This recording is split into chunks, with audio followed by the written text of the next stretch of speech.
Une riche veuve a épousé un jeune intéressé qui ne voulait que son héritage, mais pour la surprise de tous, la veuve avait un plan génial. L'histoire suivante peut susciter de fortes émotions. Toute ressemblance avec des faits réels est pure coïncidence. Si vous aimez ce type de contenu, abonnez-vous à notre chaîne. Merci.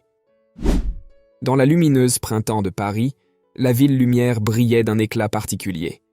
Jacques Monnet, un jeune homme au port altier et au sourire captivant, laissait ses yeux ambitieux parcourir le paysage alors qu'il pénétrait pour la première fois dans le somptueux salon de Madame Blanche Dubois.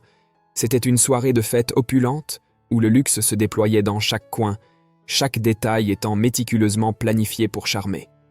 Le grand lustre en cristal pendait du plafond telle une constellation capturée, ces milliers de fragments lumineux répandant des rayons argentés qui dansaient sur les murs ornés de tapisseries fines, représentant des scènes mythologiques en fils d'or et d'argent. Jacques, vêtu de façon impeccable, un costume sur mesure qui épousait sa silhouette élancée, avançait avec une confiance presque palpable à travers le salon. Son regard, perspicace et calculateur, n'était pas celui d'un jeune homme ébloui, mais celui de quelqu'un qui avait des plans très précis. Ce genre, cette musique qui emplissait l'air de notes classiques, n'était que des détails dans son jeu d'ambition. En s'approchant du cœur de la fête, Jacques l'a trouvée, Madame Blanche Dubois, l'hôtesse de la soirée. Veuve d'un baron du commerce, elle possédait une fortune qui attirait des regards aussi avides que l'or lui-même.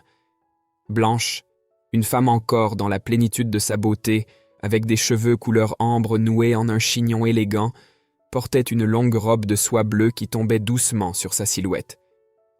Ses yeux, d'un bleu profond, étaient comme deux océans dans lesquels beaucoup se perdraient, et Jacques avait l'intention de naviguer habilement ces mers. Madame Dubois, quel privilège c'est enfin de faire la connaissance de la célèbre hôtesse de cette splendide célébration. Jacques commença, sa voix un mélange harmonieux de charme et de respect. Il prit la main d'elle avec un respect théâtral, déposant un baiser doux sur ses doigts gantés. Blanche, surprise par une telle audace mais visiblement flattée, répondit avec un sourire qui effleurait à peine ses lèvres, mais qui atteignait ses yeux. « Monsieur Monnet, vos paroles sont aussi scintillantes que les lumières de ce salon. Dites-moi, d'où vient une telle éloquence ?»« Ah, madame, je viens de loin, mais c'est Paris qui perfectionne l'art de la parole, » répliqua Jacques, son sourire s'élargissant avec une subtile malice. « Et c'est la compagnie qui inspire les mots. » Alors que la nuit avançait, Jacques restait toujours près de Blanche, tissant une toile de mots charmants et de regards intenses.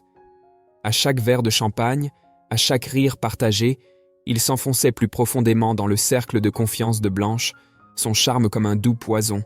Dans ses yeux rusés, chaque geste, chaque mot était un pas calculé vers son objectif final. Pourtant, au fond de son cœur, une bataille faisait rage. Bien que son plan fût clair et son chemin tracé avec la précision d'un maître stratège, Jacques commençait à ressentir le poids de ses choix. La veuve, avec sa grâce et ses sourires sincères, n'était pas seulement un moyen pour une fin. Elle possédait une lumière qui l'intriguait, une sincérité qu'il n'avait pas rencontrée depuis longtemps dans sa vie d'intrigue. Alors que l'orchestre jouait une mélodie doucement triste, Jacques se permit un moment de réflexion. Observant Blanche rire avec des amis, la lumière des candélabres se reflétant sur sa robe, il se demandait si ce plan rusé en vaudrait le prix, celui d'un cœur qui, contre toute attente, commençait à peser dans sa poitrine. Les salons de Madame Blanche Dubois, toujours résonnant du tintement de rires et de conversations charmantes, cachaient, sous leur surface élégante, des courants de suspicion et de méfiance. Les amis intimes et la famille de Blanche, en particulier sa jeune nièce Céline, une figure pleine de vivacité et d'esprit vif, observait avec des yeux de plus en plus critiques l'influence croissante de Jacques Monnet dans le cercle intime de la veuve.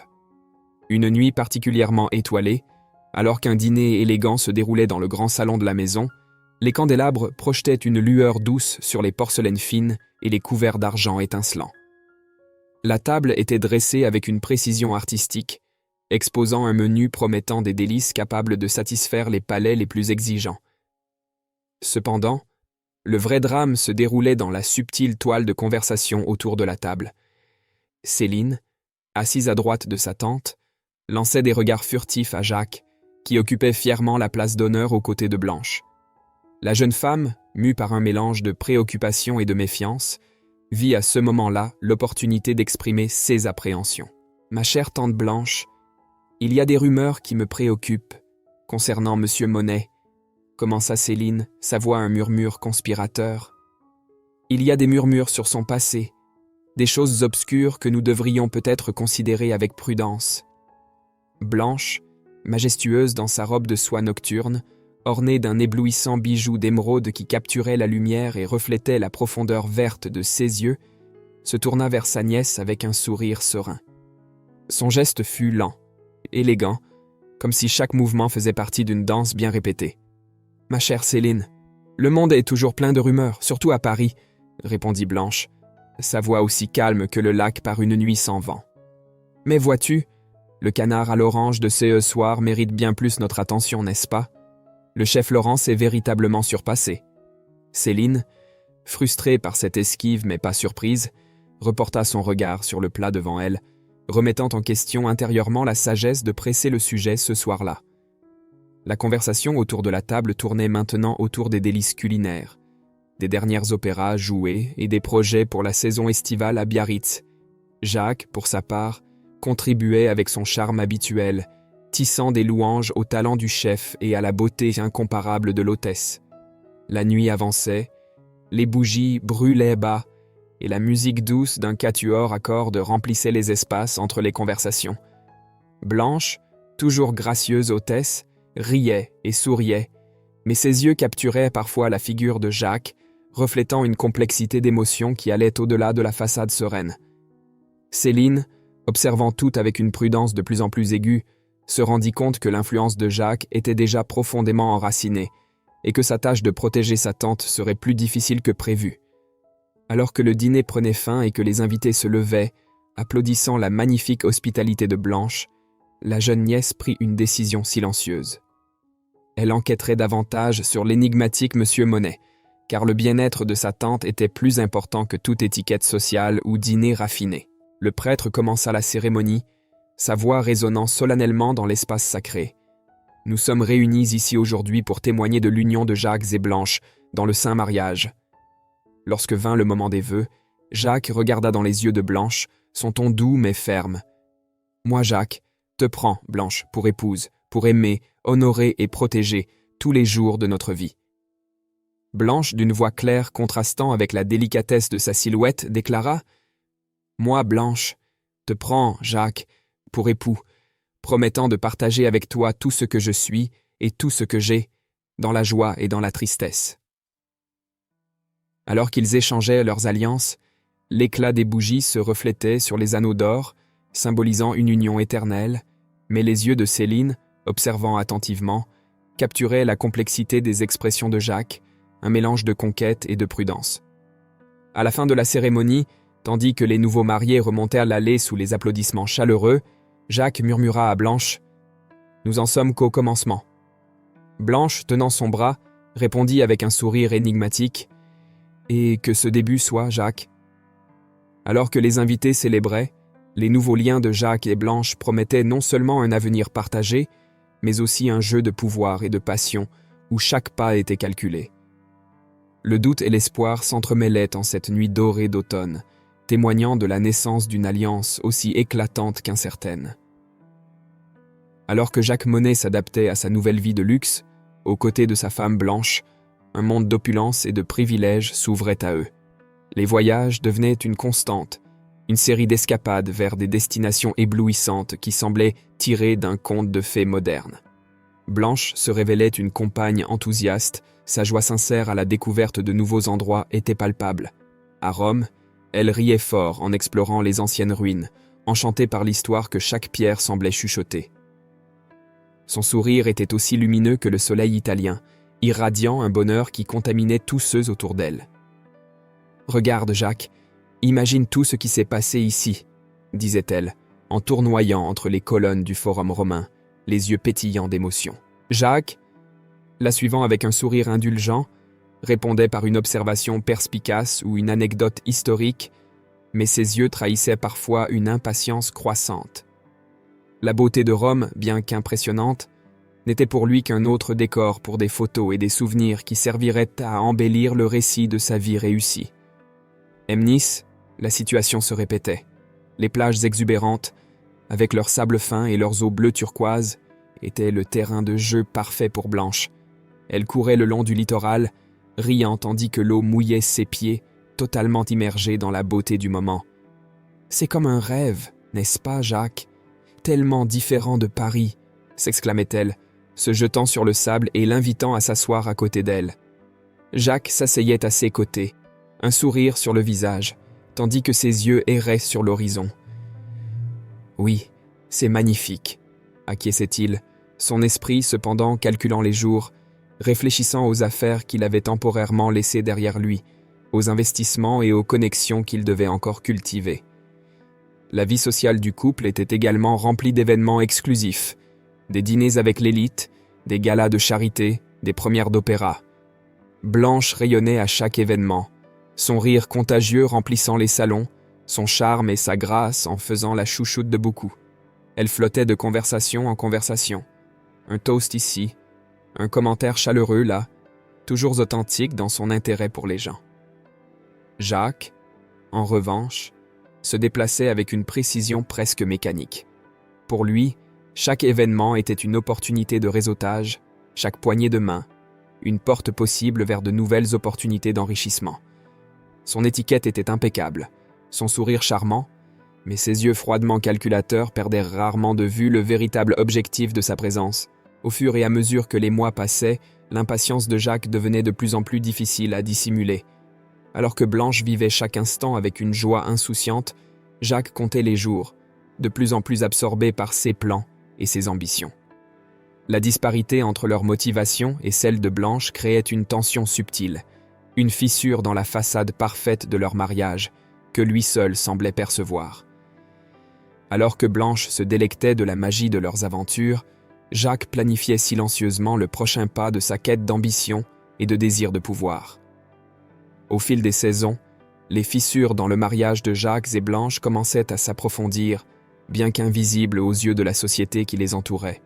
Jacques, de plus en plus absorbé par ses propres ambitions, maintenait une façade de mari dévoué lors des événements sociaux. Il maîtrisait l'art de sembler attentionné, tenant la main de Blanche, partageant des rires et des regards passionnés sous les feux de la rampe de la haute société. Cependant, dans les moments d'intimité, son affection laissait place à un silence froid et à une distance calculée. Blanche, loin d'être l'épouse naïve et distraite que beaucoup pourraient supposer, percevait de plus en plus le changement subtil dans le comportement de Jacques. Intelligente et observatrice, elle commença à consigner ses réflexions et ses soupçons dans un vieux journal élimé, confident silencieux de ses pensées les plus intimes. Sur les pages jaunies, Blanche écrivait sur l'amour, sur la vie qu'elle avait imaginée aux côtés de Jacques, et sur l'avidité qui, peu à peu, révélait ses griffes dans le cœur de celui à qui elle avait donné le sien. Un après-midi gris d'automne, alors que la pluie battait doucement contre les fenêtres de son bureau, Blanche s'assit pour écrire « Plus je connais Jacques, plus je réalise qu'il existe deux versions de lui, celle que le monde voit et celle que je suis seule à connaître. En public, il est le mari parfait, toujours attentionné et charmant. Mais à la maison, lorsque les rideaux se ferment et que le dernier invité s'en va, il ne reste que le silence et la distance. L'avidité a un prix et je crains que Jacques ne soit prêt à le payer, même si cela nous coûte notre amour. » Malgré la tristesse que ces réalisations pourraient apporter, Blanche ne se laissait pas abattre. Elle savait que dans un jeu où les apparences étaient tout, elle devait jouer ses propres cartes avec astuce. Ainsi, tout en réfléchissant à ses découvertes, Blanche commençait à tracer un plan. Si Jacques avait ses secrets et ses stratégies, elle aurait aussi les siens. Elle commença à observer plus attentivement les mouvements de Jacques, les réunions tardives, les appels à des heures inhabituelles.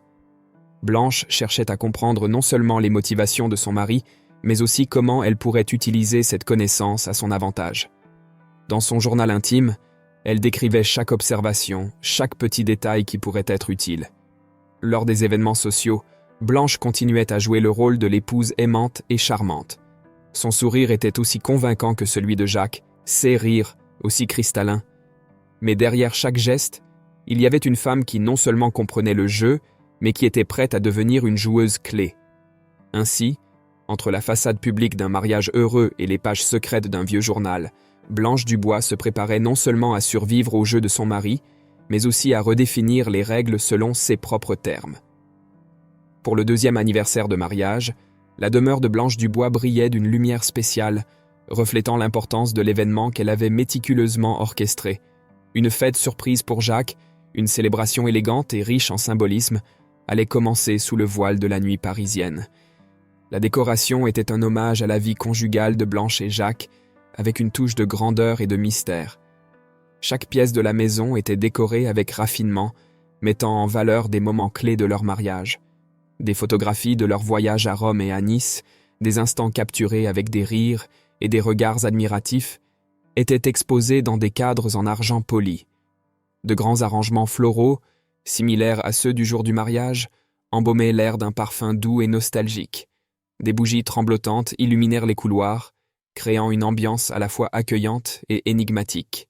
Au fur et à mesure que les invités arrivaient, des murmures remplissaient l'air. La société parisienne, toujours avide de bons drames, spéculait sur les véritables intentions de Blanche.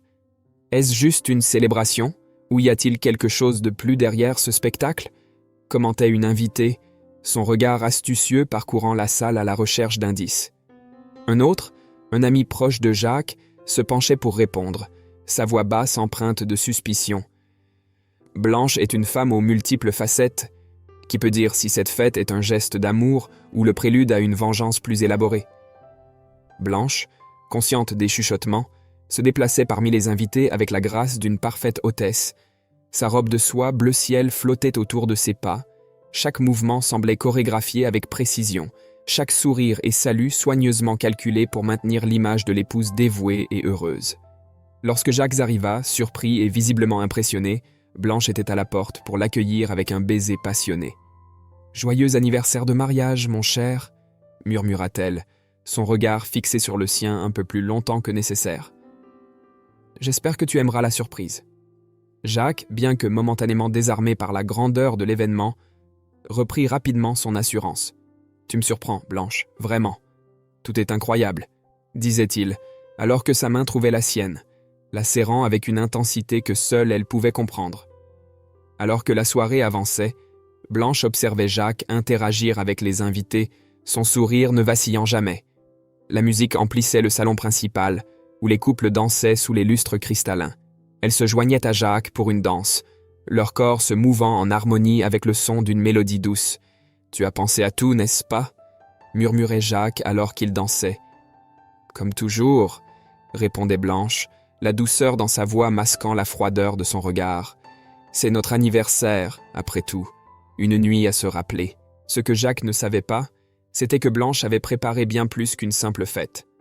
Dans ses interactions et dans le choix méticuleux de chaque détail de la soirée, elle tissait un réseau, une série de mouvements calculés non seulement pour célébrer, mais pour initier un jeu où elle détenait le contrôle. Alors que les invités célébraient, Blanche savait que la vraie histoire de cette soirée restait à révéler, un récit qu'elle écrirait elle-même dans l'ombre de sa propre astuce. Au crépuscule d'un hiver rigoureux, la grande demeure de Blanche Dubois était un sanctuaire de silence et de secret. Alors que le vent froid gémissait à travers les fissures des anciennes fenêtres en bois, Blanche convoquait son avocat pour une réunion urgente et décisive. La santé de Blanche, autrefois vibrante et robuste, la trahissait maintenant, laissant son visage aussi pâle que le clair de lune d'hiver qui filtrait à travers les lourds rideaux du salon. L'avocat, un homme aux traits sévères et aux manières méticuleuses, arriva enveloppé dans un manteau sombre, apportant avec lui le froid de l'extérieur. La table où ils se sont assis était remplie de documents légaux, l'air chargé d'une gravité que seules de telles circonstances pourraient conjurer. « Il est essentiel que nous examinions tout méticuleusement, » commença Blanche, sa voix un fragile murmure, mais ferme. « Je veux que tout soit en ordre, pour qu'il n'y ait aucun doute sur mes intentions. » Jacques, quant à lui, se tenait à une distance respectueuse, observant la scène avec un regard qui peinait à dissimuler son anticipation. Pour lui, la réunion symbolisait plus que le zèle d'une épouse pour ses possessions. C'était la promesse d'un héritage opulent qui pourrait bientôt être le sien. Il imaginait les vignobles sous le soleil doré du sud de la France, les comptes bancaires garnis, un monde de luxe et de liberté à sa portée. Blanche, consciente de la présence de Jacques, affichait une expression sereine, ses yeux rencontrant parfois les siens dans un regard qui pouvait être interprété comme complice ou simplement affectueux.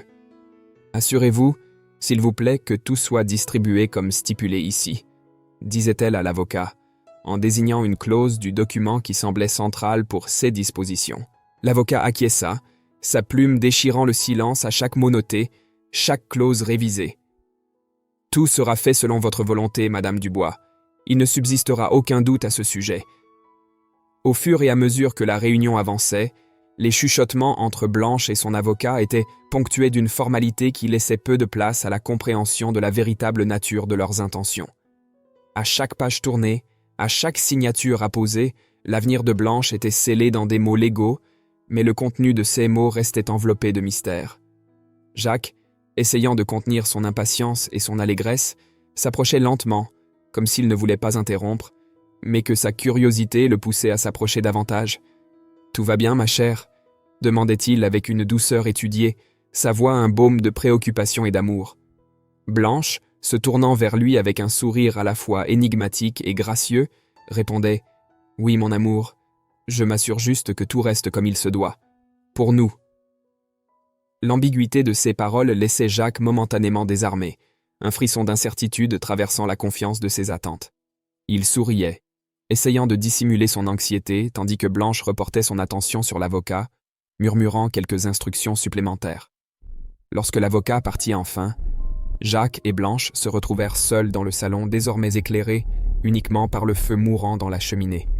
Jacques, bien que soulagé par la conclusion de la réunion, ne pouvait s'empêcher de sentir que quelque part entre les lignes de ces documents, le dénouement final de Blanche était encore soigneusement caché, attendant le moment propice pour être révélé. Dans une calme matinée d'hiver, alors que la gelée recouvrait encore les branches délicates des arbres dans le jardin de Blanche Dubois, la vie de la matriarche arrivait à sa fin silencieuse et paisible. À l'intérieur de la grande demeure, le silence était palpable. Seul le doux bruit du vent contre les fenêtres accompagnait les derniers moments de Blanche. Elle reposait dans son lit, enveloppée de draps de lin fin, son visage aussi pâle que la neige à l'extérieur, mais avec une expression de paix qui suggérait une résignation complète au destin. Les domestiques ici se déplaçaient dans le couloir avec des pas étouffés, leurs expressions sombres, reflétant le deuil qui commençait déjà à s'installer dans la maison.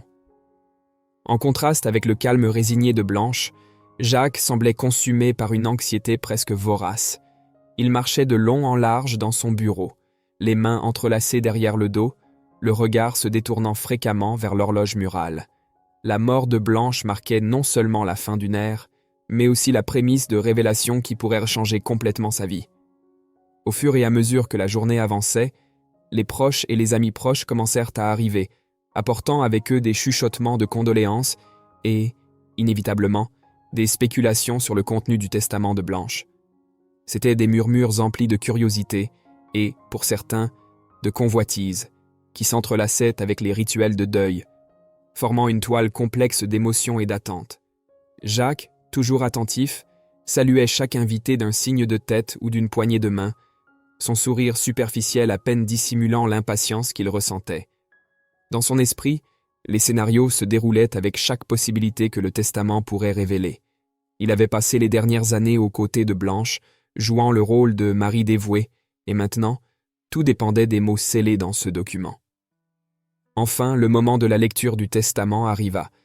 Les invités furent conduits dans le grand salon, où un feu crépitait dans la cheminée, lançant une lumière chaleureuse sur les meubles anciens et les lourds rideaux de velours. L'avocat de Blanche, la même figure sérieuse qui avait visité le manoir tant de fois auparavant, se préparait à révéler les dernières volontés de la défunte.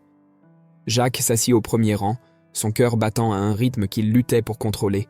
Autour de lui, le murmure des invités diminuait, alors que l'avocat ouvrait le document et commençait à lire. Les paroles de l'avocat coupaient l'air avec une clarté glaciale, chaque phrase chargée de sens. Blanche avait été méticuleuse dans ses dispositions, détaillant la distribution de ses biens, de ses bijoux et de ses participations dans les affaires. Pour chaque nom qui était lu, une réaction subtile, un soupir de soulagement ou un regard de surprise parcourait la salle. Quand vint le tour de Jacques, un silence tendu s'installa. Tous les yeux étaient tournés vers lui dans l'attente, alors que l'avocat révélait non seulement l'héritage que Blanche laissait à son mari, mais aussi les conditions dans lesquelles il pourrait profiter de cette fortune. La tension était palpable, et alors que les dernières volontés de Blanche étaient déclarées, il devenait clair que la grande dame avait, en effet, préparé un spectacle final, dont les effets résonneraient bien au-delà de cette matinée d'hiver silencieuse. Dans le grand salon, où le feu dans la cheminée projetait des ombres dansantes sur les visages des présents, un silence tendu précéda la révélation finale du testament de Blanche Dubois.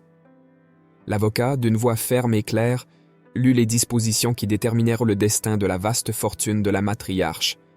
Contre toute attente, surtout celle de Jacques, la majeure partie de l'héritage de Blanche était destinée à la charité et aux membres de sa famille. Les œuvres de bienfaisance qu'elle avait soutenues tout au long de sa vie recevraient des dons généreux, et ses proches hériteraient de précieuses pièces de sa collection d'art et de ses investissements. Jacques, assis raide, attendait que son nom soit mentionné, confiant que, en tant que mari, il hériterait d'une part importante de la fortune.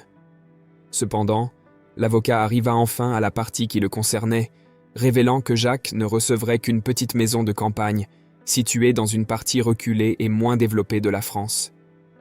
De plus, la condition pour qu'il puisse s'approprier la maison était qu'il devait y résider effectivement pendant une année complète. L'expression de Jacques se transforma visiblement. Ce qui avait commencé comme une attitude de contrôle et de confiance s'effondre en incrédulité et en désespoir en traitant les paroles de l'avocat. Son visage devient pâle, ses yeux s'élargissent et sa bouche s'ouvre légèrement de choc. Il semble chercher une faille, une erreur dans les mots qui lui redonnerait l'espoir d'une vie luxueuse. Cependant, la clarté de la disposition est indéniable. Autour de la salle, les chuchotements commencent à croître. Ce sont des murmures d'approbation et de surprise, alors que les invités absorbent l'impact de la décision de Blanche. Certains membres de la famille échangent des regards de satisfaction voilés, tandis que les amis de la charité sont émus par la générosité posthume de Blanche. Sa décision reflète non seulement un geste d'altruisme, mais aussi un message clair pour Jacques, une leçon finale imposée d'outre-tombe. Pour comprendre comment la vie humble à la campagne peut enseigner des leçons précieuses, répète l'avocat, soulignant la condition que Blanche avait établie pour Jacques. Elle voulait qu'il expérimente une vie sans les excès et le luxe auquel il était habitué, peut-être comme un moyen de rédemption ou de croissance personnelle. Jacques, maintenant complètement bouleversé, peine à garder sa contenance. Il se lève brusquement, la chaise grinçant sous le mouvement brusque, et fixe l'avocat comme s'il voulait trouver une faille, un point de contestation. Mais il n'y en a pas. Avec un soupir lourd, il quitte la pièce, sa sortie marquée par un mélange de dignité blessée et la dure réalité de sa nouvelle condition. Pendant la poursuite de la lecture du testament, l'avocat fait une pause délibérée avant de révéler un élément final, inattendu même pour ceux qui pensaient connaître tous les secrets de Blanche. Avec une expression solennelle, il retire un volume relié en cuir de la pile de documents devant lui. C'était le journal personnel de Blanche Dubois. Il annonce que Blanche avait spécifié dans son testament que les dernières pages de son journal devaient être lues à haute voix lors de la réunion. Les invités, déjà surpris par les événements de cette matinée, se réajustent sur leur siège tandis que l'avocat commence la lecture. Les mots de Blanche, empreints d'introspection et de sagesse, résonnent dans la pièce. Je suis pleinement consciente des intentions de Jacques depuis notre première rencontre. Les signes étaient clairs, mais j'ai choisi de vivre ces derniers jours avec la joie de sa compagnie. Malgré ses défauts, et peut-être à cause d'eux, Jacques a apporté une vivacité à mes jours finaux que je n'aurais pas expérimenté autrement. Le silence est palpable alors que les mots de Blanche se déroulent, révélant une compréhension profonde et complexe de la nature humaine. Je sais que beaucoup peuvent remettre en question ma décision de garder Jacques près de moi, sachant ses véritables motivations. Cependant, la vie m'a appris que la perfection est une illusion et que chaque personne que nous rencontrons a autant à offrir qu'apprendre. Jacques, avec toutes ses failles, m'a fait me sentir vivante, a stimulé mon esprit et a nourri mon esprit de manière que la solitude n'aurait jamais pu. J'ai choisi de profiter de chaque instant, de chaque rire, de chaque petit plaisir de la vie, sachant que la fin approchait. Ceci était mon dernier acte de liberté. Choisir la joie malgré les circonstances. Je ne souhaite pas que vous gardiez rancune à Jacques ou que vous me jugiez moins pour ce choix. Au contraire, j'espère que vous le verrez comme ce qu'il était vraiment, une célébration de la vie dans toutes ses imperfections. À la fin de la lecture, l'avocat referma lentement le journal, les derniers mots de Blanche flottant dans l'air. Jacques, qui était revenu dans la salle à temps pour entendre la lecture, était visiblement secoué. Son visage, autrefois marqué par l'anxiété et l'attente, reflétait maintenant une complexité d'émotions, la culpabilité, le regret, peut-être même une pointe de gratitude d'avoir été vu et, d'une certaine manière, accepté par Blanche avec toutes ses imperfections. Les invités, touchés par les révélations intimes de Blanche, se regardaient les uns les autres et regardèrent Jacques avec une nouvelle compréhension. L'atmosphère avait changé. Ce qui avait commencé comme un événement marqué par des attentes matérialistes s'était transformé en une réflexion sur la nature humaine et les choix qui définissent nos vies. Blanche, même dans la mort, avait réussi à enseigner une dernière leçon à tous les présents, l'importance d'affronter la vie avec courage, acceptation et surtout avec un cœur disposé à trouver de la joie là où on s'y attend le moins. Jacques, désormais isolé dans sa modeste résidence, réfléchit à sa vie et aux choix qu'il a faits. La conclusion apporte un message d'introspection et de rédemption, alors qu'il commence à reconstruire sa vie, apprenant la véritable valeur de l'amour et de la sincérité, loin des richesses qu'il pensait autrefois être tout ce qui importait. Jacques Monnet, désormais confiné à la simplicité d'une petite maison de campagne, se retrouvait loin des grandeurs et des luxes auxquels il était habitué. Entouré de vastes champs et d'un ciel qui semblait s'étendre à l'infini, il passait ses journées dans une solitude qui le forçait à affronter la réalité de sa propre existence et des choix qu'il avait faits tout au long de sa vie. La maison, bien que modeste, était accueillante.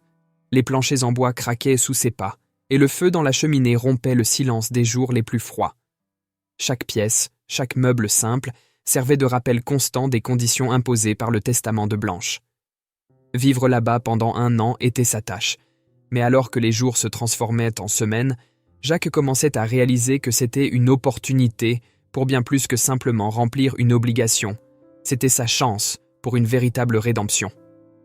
L'introspection est devenue une partie de sa routine quotidienne. Alors qu'il s'occupait du jardin ou se promenait dans les champs au crépuscule, Jacques réfléchissait aux derniers mots de Blanche, à son regard pénétrant et à ses choix délibérés. Il pensait aux moments partagés, aux rires et aux conversations, et comment, malgré ses objectifs égoïstes initiaux, il avait, sans le réaliser, commencé à apprécier sincèrement sa compagnie. Avec le temps, la solitude et l'isolement ont forcé Jacques à confronter la vérité sur lui-même. Il avait cherché dans la richesse un bonheur qui s'est toujours avéré fugace. Maintenant, loin de tout cela, il commençait à comprendre la vraie valeur de l'amour, de la sincérité et de la simplicité. Les jours à la campagne lui enseignaient sur la paix qui vient avec le chant des oiseaux à l'aube, sur la satisfaction d'un repas préparé avec des aliments qu'il avait lui-même cultivés, et sur la sérénité des nuits passées sous un ciel étoilé, loin de l'agitation de la ville. Jacques a également repris d'anciens passe-temps qu'il avait laissés de côté dans sa quête incessante de plus de richesse. La lecture, la peinture et même l'écriture sont devenues ses nouvelles compagnes, l'aidant à exprimer et à comprendre ses émotions. Il a commencé à tenir un journal, inspiré par celui de Blanche, où il enregistrait non seulement ses activités quotidiennes, mais aussi ses pensées les plus profondes et ses nouvelles découvertes sur la vie. Conforme l'année avançait, Jacques se transformait.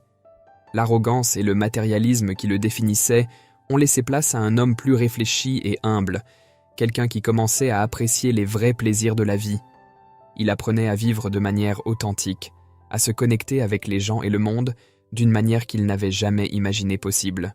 La fin de cette année d'isolement ne marquait pas seulement l'accomplissement d'une condition, mais la naissance d'un nouveau Jacques. Avec une nouvelle perspective sur la vie et sur lui-même, il était prêt à recommencer, à construire une existence basée non pas sur ce qu'il pourrait avoir, mais sur ce qu'il pourrait être et partager. Rédimé et renouvelé, Jacques a trouvé dans la simplicité de la campagne les vraies richesses que Blanche a toujours su exister et qu'il comprenait et appréciait maintenant profondément.